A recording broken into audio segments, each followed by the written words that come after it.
welcoming everyone from near and far to the second episode of the EC United podcast. It is here we will discuss the news and other important matters from the Eurovision world. And with us today is, of course, the co-host all the way from America. It's Matt. Good day to you. Well, good day right back at you. Greetings from beautiful California. By the way, it's about, I'm going to say 100 degrees Fahrenheit, so probably over 40 degrees here right now, Celsius, so I'm not very happy. Wow. Oh, that is I know. true. I just wanted to share my misery. I shouldn't complain. It's way too hot here. I don't have air conditioning, so I'm miserable. Okay. Well, and today we will also have a guest, and that is Calvin. Hello and welcome. Hoi, thank you so much for having me. It's great to be here. Well, and it is not 100 degrees Fahrenheit here today, so I guess I can count my blessings. Great. Tell us a little bit about yourself. I am a massive Eurovision fan and college student from the US. Love this contest so much. And huge fan of ESC United. Super thrilled and honored to be here. Great. You can see how the contest is growing, like the popularity in America. It's not mainstream yet, but we're working on that. Yes. Great. I will stand with the European colors over here. So, well, let's start then. We will begin with a little. Do you hear me? Hello.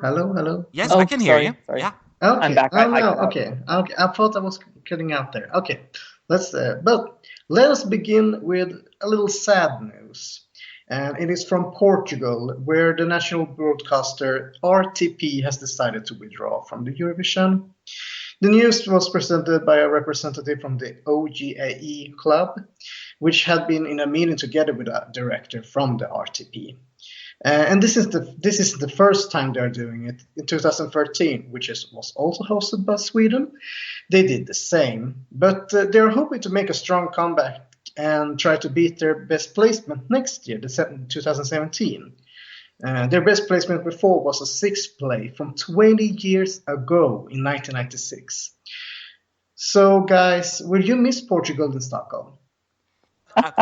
Wee Blocks actually put up a very interesting article about that, saying, it's of course just silliness. It's not like being serious, but it's a very interesting fact that how little of points Portugal received from the Scandinavian countries over the past couple of decades, actually. So I think that Portugal received like 51 points or something like that in the 40 plus years they've been in the contest from Sweden, for instance.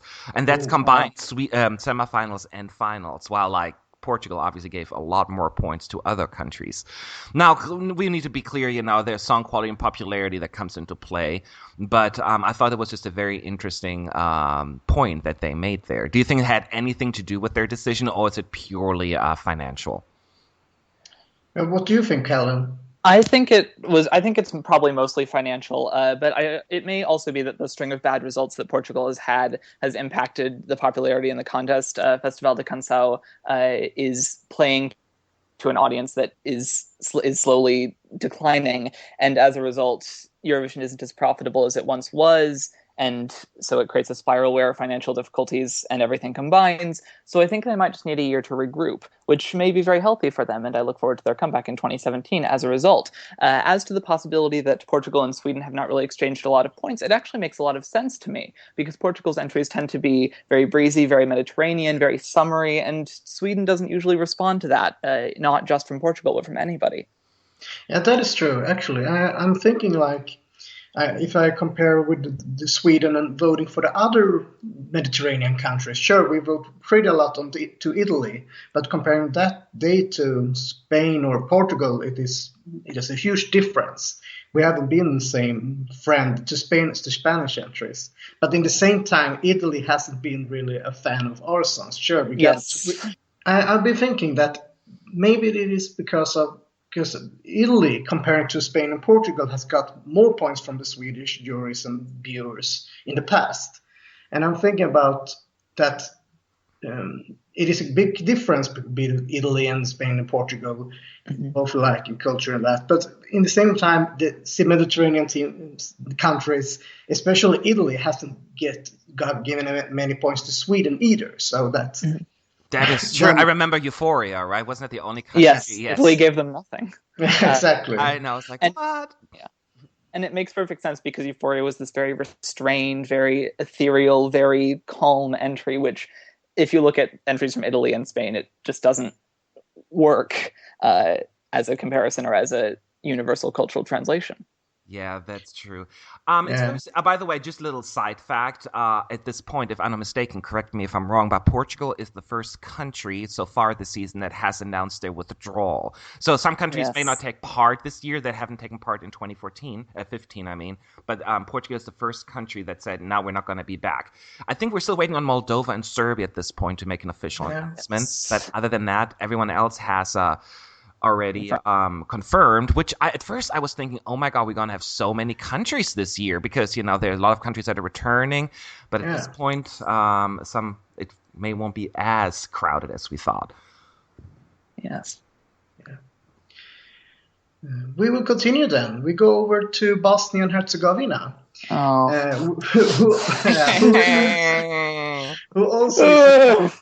Who also is a country that is struggling a lot to compete in the Eurovision, and has now officially withdrawn from the contest. Though seems that the EBU has, in negotiation with the Bosnian channel BHRT, give them a little extra time to find a sponsor or other financial help to make them join again. And if they do that before the end of October, they are welcome in the lineup in Stockholm next spring. And last June, the EBU actually warned the Bosnia and Herzegovina government for a potential collapse of the public service broadcaster and asked the government to help out a little extra to the channel. So, Calvin, what do you think about this? Do you think we will see Bosnia in May or not? I don't think we're going to see Bosnia in May, unfortunately, but that doesn't mean that there are no more avenues they can possibly take. There are a few of their former representatives, like Hari Matahari and Regina, possibly even Dino Merlin, whom they could ask to fund participation if they are in a comfortable financial position. They could potentially seek public funding. I know it's a massive long shot, but that's a possibility to help them get over the edge. But I don't know if either of those are going to be fruitful. Last year, I remember Hari Matahari very publicly rejected BHRT's request to fund their participation. So I don't think we're going to see them in 2016, unfortunately. Yeah, I've got a bad feeling too. What do you think, Matt? Yes, I agree that the odds of them being back in 2016 are slim. I'm a little bit of an optimist here, hoping that something's going to happen.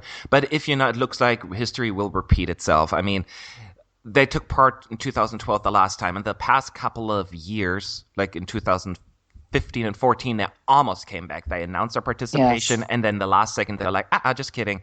Granted, it was a little bit more, So we're not. So when I saw that they're going to be back this year, I'm like, well, let's hold your horses. Let's see what's going to happen. I want to sing Lithuania. Hold your horses. Anyway, but it's true. Like I am hoping that they'll be back, but I'm not. I'm not. I don't think it's going to happen. That opens the question, though. Do you think at some point, because Bosnia may be a good example, but that the EBU may consider lowering or not increasing the participation fees, which has been an issue for Bulgaria in the past? They were very vocal about that. Do you think that's a possibility, or you think that is not the answer? At least not increasing at the moment. I mean, it has been troublesome economics for all Europe, not only the poorer ones, even the most richer ones are having problems. Like Finland at the moment is having huge problems in their country, at least, even if the television company has doing well. So I think not increasing, at least. I think it's entirely possible that they could do it, but I think it would take a contest that was smaller, along the lines of 2014. Which had a much smaller number of participants and hence lost a lot of countries due to financial reasons. So if we get another one of those years, then I think the EBU might try to change something to increase that number, but I don't see it happening in the near future. Yeah, I think so too. Let's continue then. We can go for some happy news for all you Australians out there. Yes. Eurovision adventure continues. At least in the Junior Eurovision Song Contest held in Bulgaria this November, Australia has got the chance now to compete with other countries for getting that trophy. And many speculate that this means that Australia is also going for a second try in the Senior Contest in May. Yes. So, Matt, do you think that Australia will be back again? Well, here's the thing. John Olason said, that the 2015 participation was like a one-off thing to celebrate the 60th anniversary of the contest. And I'll say one participation, my arse. It's anyone who, I'm sorry, excuse my language, but when they said, Australia, yeah, they're going to be a one-time, thing. They won't be back. I'm like, dude, you're kidding. Who are you kidding? That's not a thing. They're going to be back. Maybe not in 2016, but they'll be back as a permanent member. And there was already some of the discussions going on that they implied that, well, maybe they'll come back and we make them a permanent member of the EBU. So I'll put money down, a lot of money down on, yes, Australia will be back in 2016. That's my thought. What do you think, Calvin? Yeah. Or Adam? Yeah. I'm a part of a fringe group of conspiracy theorists who think that saying it was a one-off participation was a nice out if they didn't get a positive response. But outside of some parts of the really devoted Eurovision fan community, the response to Australia's participation was massive and extremely positive. Guy Sebastian managed a 5th place finish and stormed the scoreboard, and the song was really great, and everyone was really fond of it. So I would be very surprised if the EBU says to the general Eurovision viewing public, no, Australia is not coming back again. I start to think that it is meant to be that Australia is going to join us forever. And I think that, and I don't know what I feel about it. I feel like I'm not totally against it, but I'm feeling also a little bit, I have a problem with, I have a feeling that Australia might destroy the feeling about Eurovision. And I'm thinking, isn't it better to have it's not only Australia joining? I mean, maybe put a place for any non-European country. It doesn't have to be Australia every year. It could be China one year, USA one year. Please no. Okay, why not, Calvin? Because we would ruin it. Why? Because Eurovision is the anti-American pop music thing, and the US has its own very processed image, which wouldn't help with that. But I'm sorry to interrupt. Go on. No, but I don't know. But I'm not totally against it, but I'm afraid that Australia might, at least if they come back, I hope that they will be in the semi-final, because they aren't having the same economy as BBC or the French or the Spanish, for example. Yeah, they don't have it. Yeah, and that is correct. And Calvin, you made a really good point about, it may not have been as popular with the die-hard fans in the community, but it was incredibly popular with the mainstream, the casual viewers. So I am seeing it from obviously a die-hard fan point of view.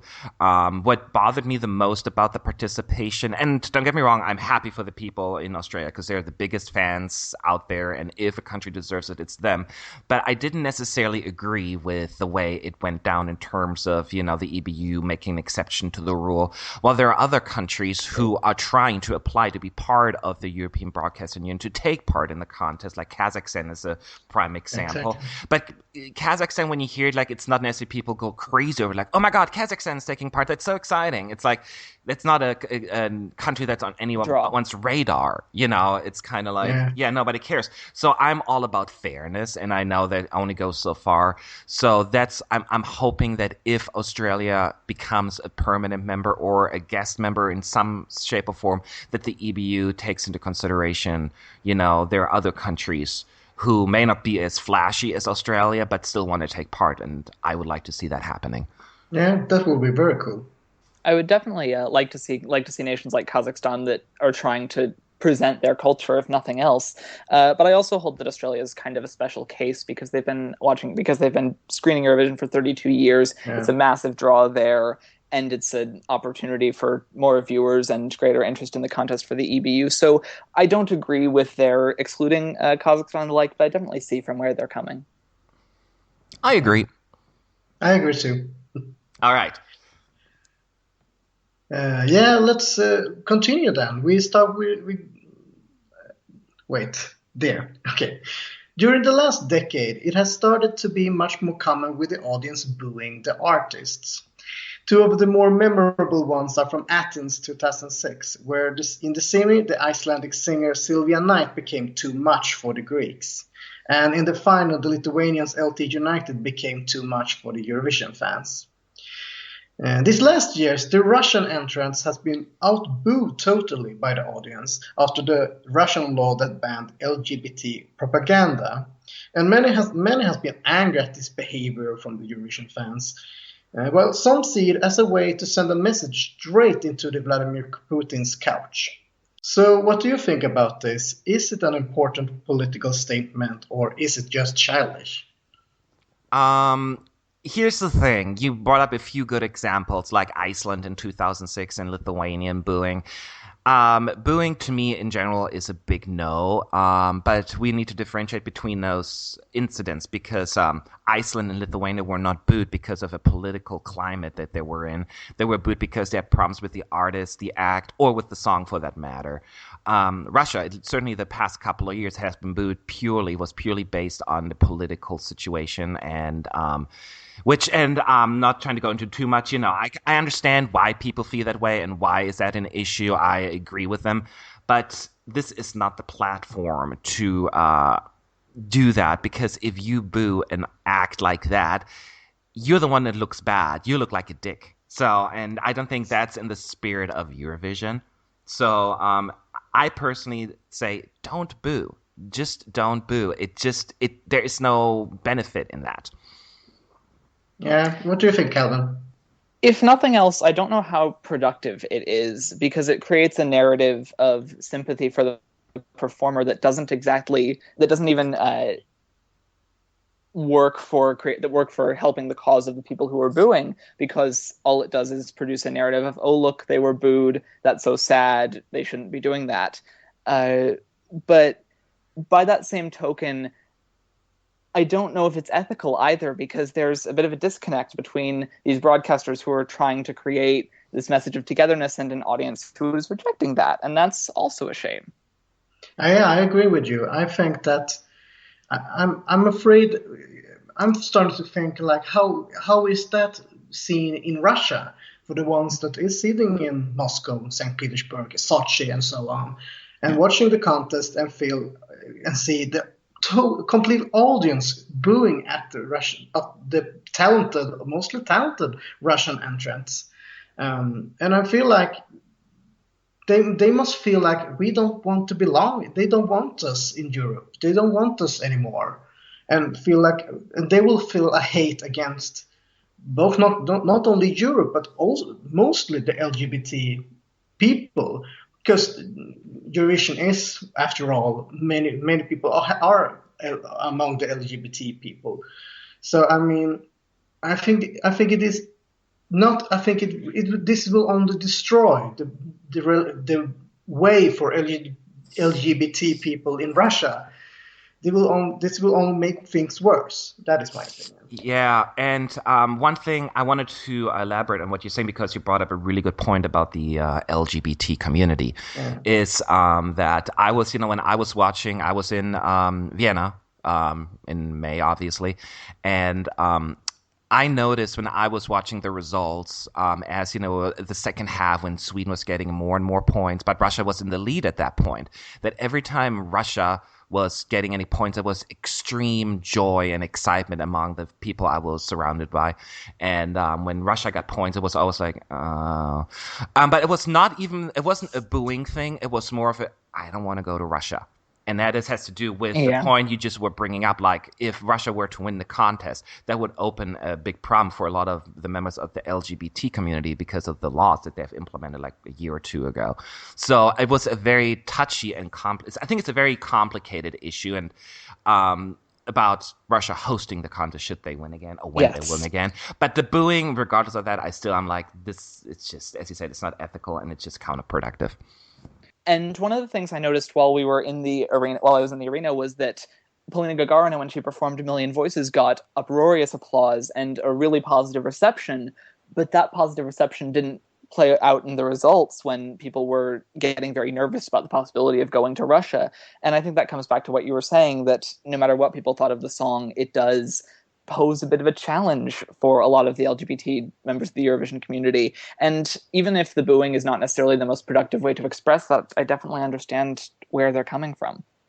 Okay, I agree that I can understand why people boo, but I want people to think twice before doing that. Yes. I mean, okay, you don't want to go to Russia because of the LGBT laws, but does that make, if now Russia would happen, that they win, let's say they do it in Stockholm next year, and will go to St. Petersburg or Sochi or Moscow or whatever,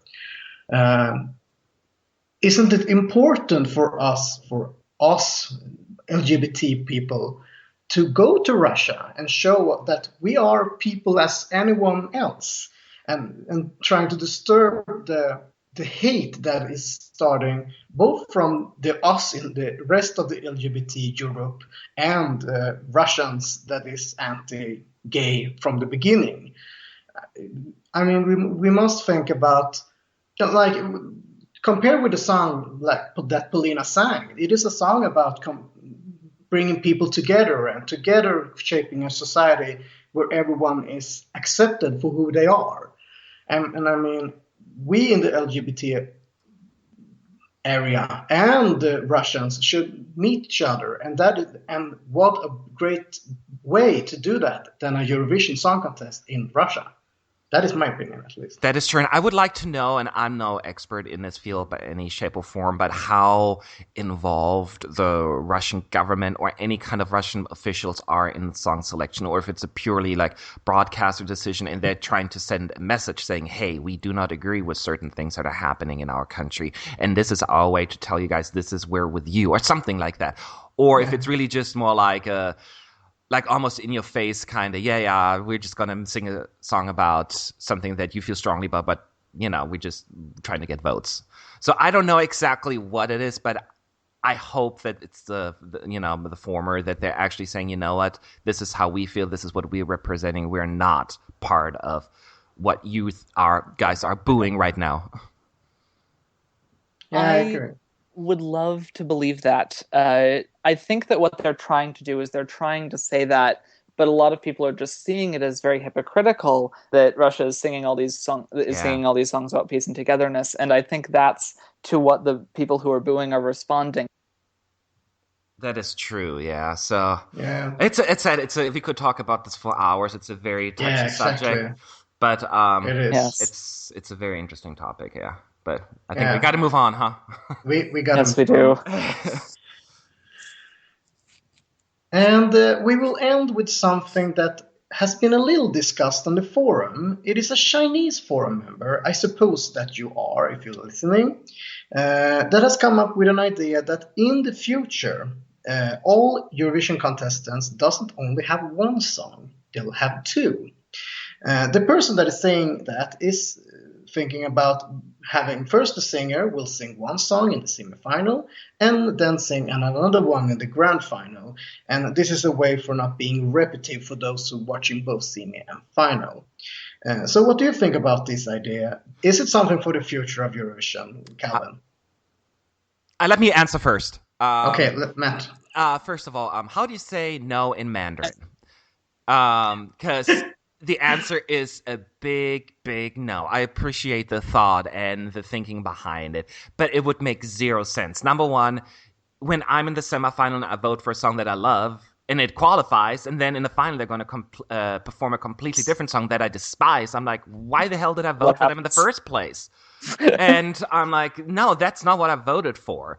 Then there is no reason for that. And they did the same thing actually in the German national final the past couple of years. Did. Yeah. And it was a big mess. I mean, look at this year's result, or like in 2015, or even the couple of years.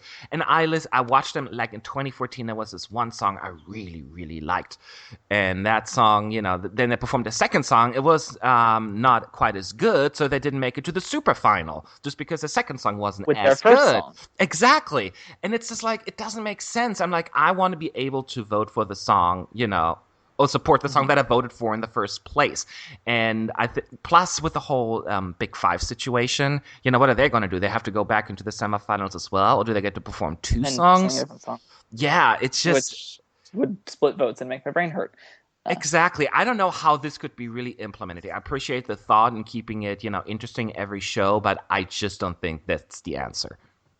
Well, yeah, I think that it is something wrong with that. I'm feeling that it will be just complicated, and people will like, what the fuck?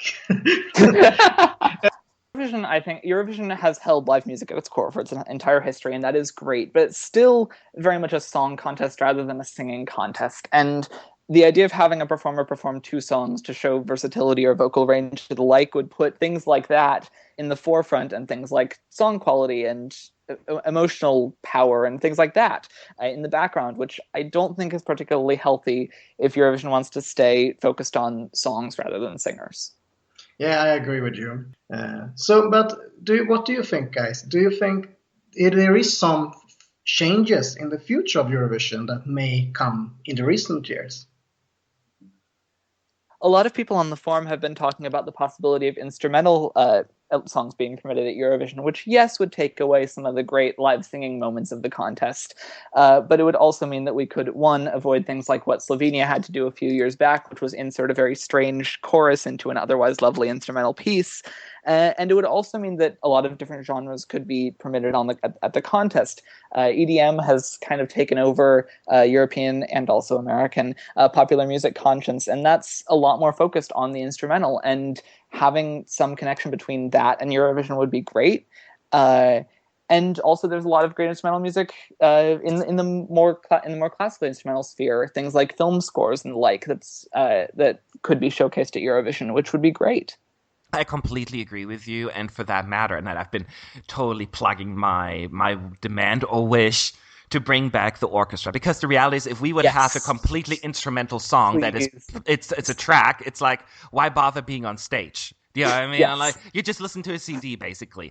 So essentially, yes. If they want to bring back, and I'm all in favor of that, instrumental songs, bring back an orchestra to add that depth to it. Otherwise it's just silliness, and make it optional. Like certain songs, dance songs, they may not need an orchestra, and it may take away from it. But there are songs where the orchestra will elevate it, just like the one you were just saying. Certain ballads, like just imagine. I mean, Rise Like a Phoenix won anyway with an orchestra. With an orchestra, I'd be just like drooling. It's just exactly. So that would be amazing. I know. That's what I'm saying. Just bring back the orchestra as an option. I get it. Their logistics issue, like whether space, financials, at least that's what they're claiming. But this is the year 2015. There are ways you can make that happening. You can rent an orchestra. The other thing would be that if you required the orchestra, it would force a lot of entries to be really innovative with how they arranged things for the stage. Can you imagine something like I Feed You My Love or Love Injected with the orchestra and the Latvian or Norwegian broadcaster having to navigate that? I don't know how they would, but it would be extremely cool to see how they could. Plus, the idea of things like Tinkara having to mime her flute playing, or Maria needing to have the air violinist, shows how absurd it can get when live instruments aren't at least permitted, let alone required. Yeah, Slovenia is also experts on weird performances, but I have an idea. I wouldn't be surprised if Christer Björkman will have more impact in this contest in the coming years, so that we will have 8 people on stage and maybe even recorded back vocals and such things. I'm a little afraid that it might happen till 2020 at least. But we'll see what happens in the future. You're making references to Melody Festivalen, where all of that is exactly. Role, right? Yeah, it's turning Eurovision a little bit more into Melody Festivalen kind of contest. yeah, And I know he's been pushing for that. As a matter of fact, he's like, it would be awesome, but in the end, he's not the one making the final call at this point because he has to go through the the reference group, right? So, yes, and they've been opposed to it. So I think it's going to be very difficult to do that. But you never know who's going to be on that board in the future. Maybe do it. Melody Festivalen is a wonderful thing, but Melody Festivalen and Eurovision are two completely separate entities that people watch for two completely separate reasons, and I don't love the idea of trying to turn one into the other. I agree with you. So that was it. I think we have talked about everything that we were supposed to. And I want to thank you, Calvin, for joining us. Oh, thank you so much for having me. It was so much fun, and I would love to pull in Australia and lobby to come back later. For sure. Thank you so much. And everyone who's listening, make sure that you send your questions, comments, concerns, or praise for that matter, to our Twitter handle, ESC United, or use our hashtag ESC United. We're always checking, so make sure to do that. Yeah. And we're also always checking on the forum, so make sure to post your ideas, your thoughts, and we'll make sure we check it. The forum is a wonderful place. Give it a check. It's great. Well, thank you. Awesome. It's awesome. Thank you, everyone, for listening, and see you next week. Bye. Bye. Bye now.